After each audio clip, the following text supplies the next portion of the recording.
say I think whoever does the marketing at KFC, those guys are brilliant. They're some of the best localization that I've seen in the world. But specifically for, like you said, for Chinese brands going abroad, it's very difficult because something that a lot of people know is the difficulties for foreign brands coming into China and how unique the Chinese market is. But what a lot of Chinese don't understand is that the outside world is equally different. So if you approach the American or the overseas markets in general with the same kind of strategies that you approach the Chinese market with, it's not going to work for you. And unfortunately, a lot of companies are motivated by Q1, Q2 profits. They're trying to see when I move into a new market, how quickly can I get a profit? Because for a lot of, especially for a lot of SMEs, going overseas is a really big risk. And so what they're trying to do is they're trying to, because of course it's a large investment, they're trying to see ROI as fast as possible.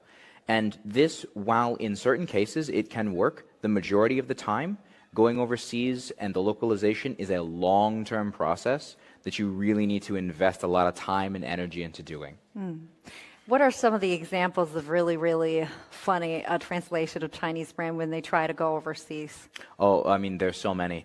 I was working with somebody, a client that I had, and we were speaking about names for naming. I can't tell you what the name ended up being, but their first draft, they said their first draft they wanted their product to be called Purple 7-Up, and I said, "But are you guys doing food and beverage?" And they said, "No, absolutely not." It's not food and beverage. And I said, "Okay, let's go back to the drawing board."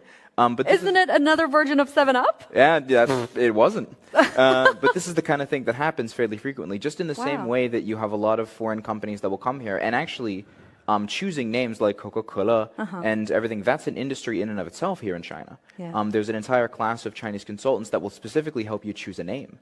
And unfortunately, for Chinese companies going abroad, there's no such support.